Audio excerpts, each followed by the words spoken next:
All right, so listen, on last night when I was online, I was looking at a lot of things, and one of the things I saw a lot of people going about was the whole Trump, before he announced that he was on Hannity to condemn the KKK, white supremacy, and the Proud Boys. Mm-hmm. But the whole time he's doing it, he's also pointing the finger at said, why won't Joe Biden, condemn Antifa? Why don't, and I looked on Parler last night, and it was like the right was going nuts, So here's Donald Trump condemning the KKK and white supremacy and the Proud Boys. And my answer and question to you is, and I know this, fam, and this is going to be interesting because you guys, on the left, you're out there. Does Biden lose points? Is it going to hurt him politically in the election if he doesn't condemn Antifa? Take a look at what we got. For crime bill. That's the super predator bill. So he did the super predator bill. And when you look at it, but Mark Levin is right. He's 100% right. No matter what you say, it won't make any difference. And I have to say, I've said it many times, and let me be clear again. I condemn the KKK. I condemn all white supremacists. I condemn the Proud Boys. I don't know much about the Proud Boys, almost nothing, but I condemn that. But he should condemn also Antifa. Antifa is a horrible group of people. They kill people. What they do to people, and they're causing insurrection, they're causing riots. He doesn't want to do that, but the press doesn't go after him, and that's a really bad group of people. There you go, Johnny. But I condemn them, and if I say it, Fam, thoughts? He couldn't say it during the debate. What do you mean? Those exact words. I condemn it. I condemn it. Yeah, he didn't say it during the debate. You know why? Because he was pausing about the fact that he can get votes from like those Proud Boy mentality people. At the end of the day, you want to call Donald Trump a racist. I don't give a shit what he is. He'll say anything or do anything to keep votes. He won't let votes go out the window. That's the honest to God truth. You know what I'm saying? I've always said before, I don't know if Donald Trump is a racist, but I know damn well he's a race baiter. And he did that from the get-go, and I don't know if he'll ever live it down, the way he looked at Mexico and people south of the border and what he called them and how he wants to frame it. I'll have that argument all day long. I mean, Trump wanted to put the death penalty on the boys, the Central Park Six, a long time ago. So for me, how can he not be a racist if he had those sentiments? Well, he was saying that they were rapists, was his thing. Yeah, that was his excuse for that. That was way back in the day when he didn't need to do that to be a race baiter to be president. So anyway, my whole point on the Antifa situation, first of all, they're not on the same parlor. He's trying to equate them to the same thing. Antifa means anti-fascist. So what I thought we were all anti-fascists. We fought World War II supposedly because we wanted to put out anti-fascists. Are they a centralized group? No, they're not. They're a decentralized group. Some people get together sometimes, and maybe there's a couple of people that have done stupid shit, but they're not going around killing people like he's claiming. Now, do I think your original question though was was it going to hurt Joe Biden if he condemned Antifa? Well, Joe Biden might as well have condemned Antifa because he's already used the same narrative that Donald Trump has used of rioting and looting. He's literally said the same thing, as has Nancy Pelosi, as has the Democratic establishment. So Biden's all over the place because if he's going with the way his campaign has been doing this whole time, he already has condemned. He already says, I'm not defunding the police. I'm not okay with the rioting and looting. So he might as well have condemned Antifa.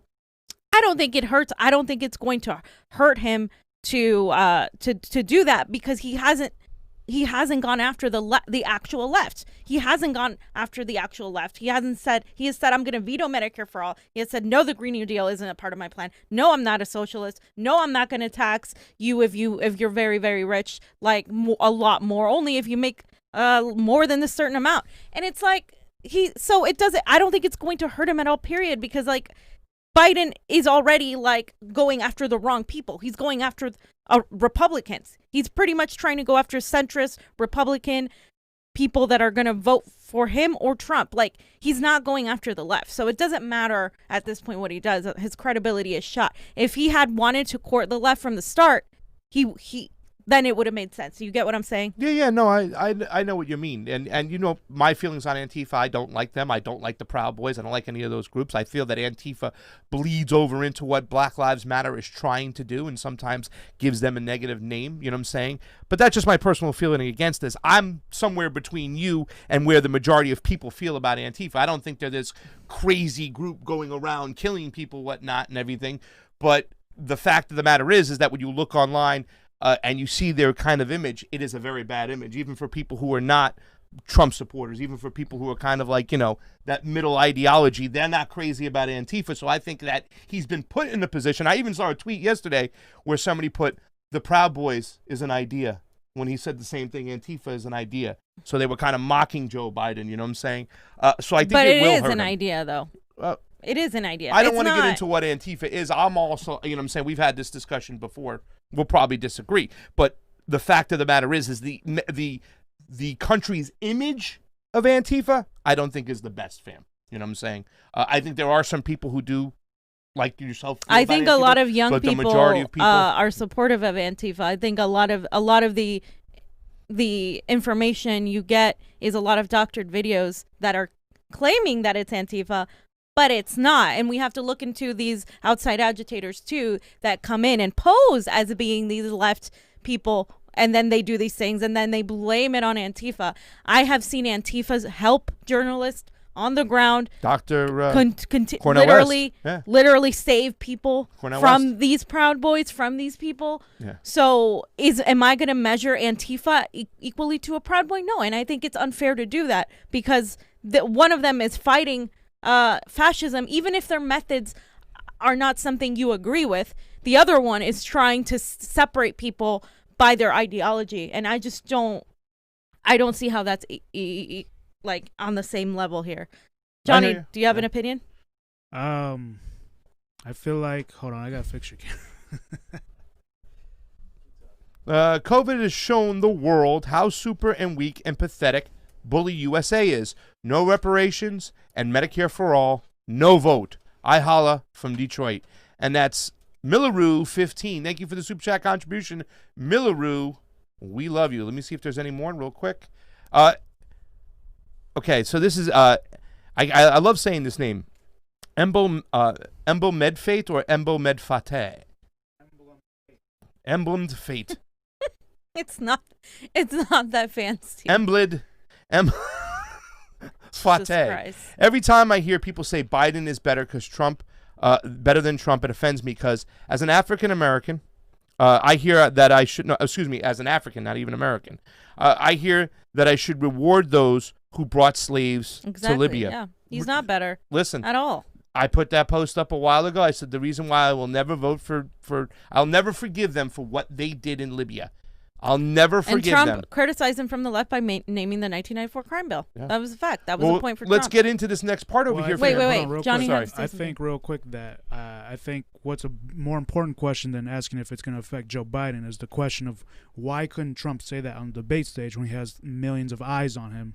He couldn't really condemn white supremacy on the stage. It's kind of fucking. He had the opportunity. He had the opportunity. All you have to say, yeah, I condemn it. Dude, it's like how easy. I don't know about that one. Saying? Yeah, but you got video beyond video. Like there's at least 20 times he's saying he condemns white supremacy. I mean, literally, there's video and video. He's done it. Go on somebody shows say I condemn this, I condemn that. You know what I'm saying? I hear what you're saying, Johnny, but it isn't as important to me as the policies putting forth.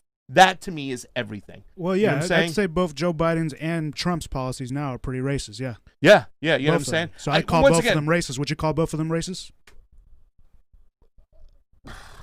Yes. You don't want to say that they are, though. I'm just a little bit different about the way I kind of say things and whatnot. You know what I'm saying? I don't think You think Trump's more of a race baiter? Yes. It doesn't make a difference. Their policies are racist. So he's not a blatant racist. He could be a closet racist, and through his policy, he's committing racist things. You know what I'm saying? Yeah. No, I hear what you're saying. So it's just simple as that. Yeah. So I mean, well, in the context of everything, the whole government is a racist, fascist government. They put forth policies that, you know what I'm saying? Yeah, I mean, I think everybody both on of the them left, just about pretty much. I mean, has voted for policies that have been, gone against this country was indigenous founded people on freaking racism and exploitation. Yeah. So.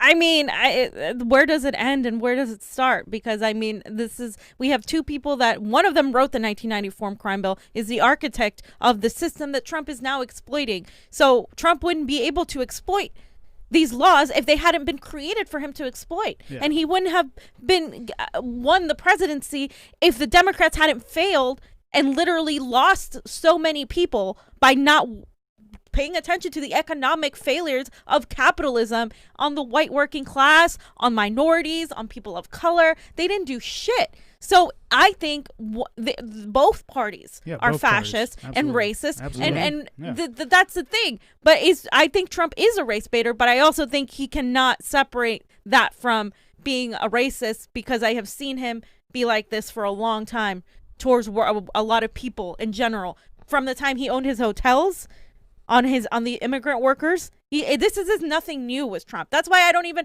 waste my time criticizing him, because he's been like this forever. Even when he was a Democrat, he was the same fucking way. I think he's an opportunist and a con man, and I think he takes advantage of what he can see he can get. So if he thinks he's going to get votes here, he's not going to fucking denounce it. And it's wrong. Yeah, I think it's wrong. I think the whole thing is wrong. We have two freaking awful people on stage. We have very shitty choices. And people are like, well, maybe if Joe Rogan moderated the debate, well, maybe, would it be a better debate? Sure. Is it going to change the fact that we have two awful people to choose from? No. Is it really possible to not be a racist if you're a capitalist? Isn't capitalism at the end of the day, no matter what? Pretty much. Right, you know what I'm saying? So, I mean, at the end of the day, like I said, I think it's the level of racism that people want to point out. To me, I've said this about Donald Trump from the get-go. You can call him a racist, you can call him a race baiter. It doesn't make a difference. He's a full-blown capitalist, and I believe he'll do anything to any human being to make a buck. You know what I'm saying? So, I mean, you can define it any way you want to look at it and stuff like that. But that is my whole argument, too, when it comes into policy with this guy, Joe Biden, right now. So you're going to sit there and say that, Donald Trump's a fascist, racist, warmongering authoritarian, and you want to replace him with Joe Biden, a fascist, racist, authoritarian, warmongering? Yeah, I mean, it's like, no. You know what I'm saying? By the way, because people go after the emotions. Because outwardly, Trump is more able to say things and to rile people up, whereas Biden doesn't do that. So it doesn't affect them as much. Words do carry effect. They do. And so when Biden says, "Well, I support Black Americans," blah blah blah, that also carries a weight. But it also, when he puts his foot in his mouth and says, "You ain't black if you're not voting for me," or tells the Latino people to vote for the other guy if you don't like his policies, then that also has an effect. So people have woken up from being tokenized. Like immigrants aren't supporting Joe Biden the way they were supporting Bernie Sanders. Are you kidding me? Yeah. They're not doing that. And same thing with Kamala, right? Yep. Oh, absolutely. Same thing. You know what I'm saying? Same exact thing. Monty Gronk, thank you for the super chat contribution. Says, I like to watch my neighbors and laugh when they laugh. Oh man, I almost lost that other. Right here, I got another one. Thank you for that super chat contribution, by the way. S. Brion, thank you so much for the super chat contribution. Tulsi Bernie fan here. You guys are the voice and reason, and your voice is really appreciated. Keep up the great work. Thank you so much for the love. That super chat does mean a lot to us. Anything that we get, we really do appreciate it, and we really do mean that. Jack Jones, thank you for the super chat contributions. Always appreciated on the couch. Got beat up by a white supremacist. Thought they were yelling white powder. Thought they was yelling white powder. What? I don't know. Jack Jones, a comedian. Yeah. He's here on Friday. No, that was pretty funny. All right, so let's talk about this right now. So this is the part we're talking about. So obviously, I don't want to give up too much of my information. I'm waiting on setting up a debate with somebody who says that I have to vote for Joe Biden, and if I am against racism, if I want to be a compassionate leftist, and I'm going to argue that. So what I was seeing online last night. Why is he going to argue with you instead of someone like me? I'm just saying, like, it's because I think the white privilege came into the argument when we kind of blew up at each other. So therefore, I'm not voting for Joe Biden, so I must be white. Well, I mean, you might have a different type of privilege. I don't know. You'd have to talk to him. But once again, I said it was an establishment tactic. He said no, it wasn't. I said, if you're telling me, well, I don't get into it. Let's get to policy for policy on criminal justice, fam. Okay, because we've had this talk before. Policy. Yeah. Policy. Johnny, policy. We know about Joe's crime bill. Now, I put up a little video here. I didn't get the time. It's in the very beginning. It's the first couple minutes. Now, this is Van Jones, who used to work for the Obama administration. This is him talking about the First Step Act that was initiated by Jared Kushner, Trump's son-in-law, right, whose father spent time in jail. Let's take a look. Van Jones is with me now. Let's see what happens with the House on Thursday. Good to have you on. Thank you so much. So let's just talk, because at first I was just going by the wires and by the CNN blast, and it says prison and sentencing reform. Right. Is it a criminal? Is it an overall criminal justice reform? Listen. Yes, and let me just say something. A Christmas miracle just happened tonight. As you and I both know, since 1988, when George H.W. Bush put out that Willie Horton ad, both political parties then rushed to build prisons and be tough on crime, and we've been trapped for decades now in this dynamic that you just can't do anything to move in a smarter direction. That nightmare began to come to an end tonight. 87 senators, both political parties came together to do something to try to begin to reduce the number of people behind bars for too long. And what this bill does is unbelievable. It means that 100% of people who are behind bars in the federal system can stay out of trouble and come home a little bit sooner. Half of them can work hard and earn their way home sooner. 100% of the women behind bars can no longer be shackled when they're giving birth and mistreated. 100% of juveniles can no longer be put in solitary confinement. And that horrible crack cocaine disparity where 100 to 1. If you had crack and powder cocaine are the same. If you put a little baking soda in it for the hood, it's called crack. Your yacht club with the powder, it's called cocaine. Of the 100 to 1 that you were sentenced worse with crack, Obama was able to pull that down to 18 to 1, but they wouldn't let him make it retroactive. Tonight, the Senate voted to make it retroactive, which means there are 3,000 people sitting in prison right now who will get to come home soon because they're serving outdated, unfair sentences. The New York Times calls this the biggest breakthrough in criminal justice in a generation, and it was brought about by ordinary people who came together and fought. And I just want to say, formerly incarcerated people, directly impacted people like Topeka Sam, Jessica Jackson, Lewis Reed, David Safavian, and frankly, Jared Kushner, whose father went to prison, refused to die on this, and we have a Christmas miracle. Okay, let's talk about it. Let's talk about it then. I don't want to hear Don Lemon speak because I don't like Diamond Lemon. I don't want to hear him, but stuff like that. But John, fam, that was Kushner. That was Trump. That was a year ago. Like, this is policy now. Now, I'm not doing this. I'm not putting this film out here because I want to say that Trump's the better person. You know what I'm saying? I'm going to say right now, policy for policy, you got Joe Biden with the crime bill, and you got the First Step Act right here with Donald Trump pushed by his son-in-law that was passed. And you see Van Jones talking about that. It wasn't just him. It was a bunch of other people, too. Yeah, but once again, this was, he came together. This is from the Trump administration. It was passed. It was signed. They were all behind it. They were all on board. This is great. You know what I'm saying? What I'm trying to say is that moving forward now, fam, if the left wants to ever be the opposition to the right now, they got to put forth people who have good policy ideas, good policy positions. We need to get away from the MSNBC, CNN talking points of rhetoric and behavior, whatnot, and get to brass taxes right here. You know what I'm saying? I even asked when Rachel Rossi was on the show. We didn't get to talk a lot, but I said, is this bill for real? Is it good? She was like, yeah, it's a good bill. You know what I'm saying? It's a good bill. Does positive things. So the fact is that they're trying to, this is criminal justice right now. And I don't think there's anything that, when it comes to policy, that can be more racist or anti-racist is as criminal justice when you're laying down the laws of policy. And Donald Trump has better policy positions on criminal justice than Joe Biden. I wouldn't go that far. Than Joe Biden. I mean, I don't. This is one example, and this is a great example of the Trump administration, but that's not Trump him personally. It happened under his administration. You could say good things happened under the Obama administration too, and it's not like these people were pushing it. I don't think you can separate the policy from the presidency at this point, whether it's personal or not. It was his presidency that got it done. They got it done. You know, they got people to come home.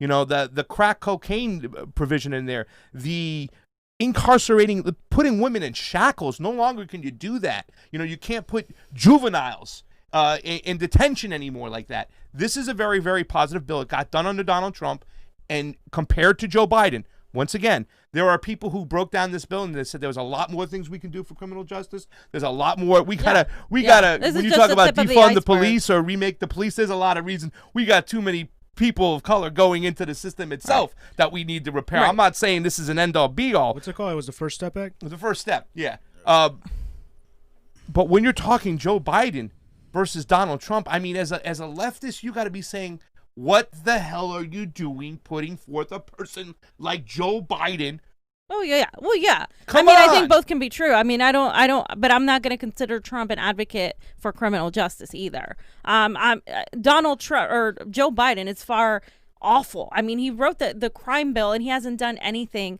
to fix that. Hasn't apologized. He hasn't for it. really. Well, I think he did apologize for it, but I don't think he's done anything to actually fix it policy wise. Especially also having Kamala Harris as his VP. She's a tough on crime, self-described top cop. Nobody is denying that in any way, shape, or form. But Donald Trump has also ushered back the police and spun this narrative of rioting and looting on these protesters. And William Barr is now going after these protesters. That's happening under the Trump administration as well. Absolutely. They're putting these people in jail, giving them felonies and 20 years things. I mean, yeah, okay, this is good in regard to policy that has been enacted, but I can't ignore all of the injustices happening also under Donald Trump as well. No. And all of us on the couch here are not voting for either Joe Biden and Donald Trump, right? I think that's safe to say, you know. Obviously, we have different ideas, but, you know, I brought this up because I just want to say that you can't sit there and say, oh, I'm going to vote for Joe Biden because Donald Trump is racist when you got a guy who's well, I think that argument's dead. They're both racist. They're still, they're still pushing it out there right now, too, as well. Ilhan Omar's out there. AOC is like, okay, ladies and gentlemen, you guys are pushing a racist segregationist and Joe Biden, who did write the crime bill. You know what I'm saying? Steve Grumbine's tweet up here is pretty cool too as well. I love Stevie G from the Real Progressive. Steve Grumbine has been he ain't moving on Joe Biden. He's been full. You know what I'm saying? He was what Tim Johnson was a couple weeks ago before he gave in. Patriot Act crime bill. Is this tweet your stand down, stand by tweet to the private prison system or Wall Street? Like he's comparing what Donald Trump said the other day on stage through policy. You know what I'm saying? Right. And it's, you know, I mean, bottom line, brass tacks, fam. I mean, who's better on criminal justice, Joe Biden or Donald Trump? I mean, I think Joe Biden has a worse record. To be frank, he has a worse record. Like Biden wrote the crime bill. Right. Exactly. So the Senate I'm sorry. passed the First Step Act, and then you know Trump just signed it and was like, okay, fine. Yeah, but he had Kushner go in there and negotiate. It was a big part of it. You know what I'm saying? Once again, I'm not trying to push up Donald Trump here. I'm just saying brass taxes, Donald Trump versus Joe Biden on criminal justice. You idiots put forth a candidate that can't even be better than Donald Trump on criminal justice. Yeah, well, they stole it from Bernie. And, Tulsi would have come in second, I think, because there was fraction magic happening. This is just there was so many things, right, John? Absolutely. Please.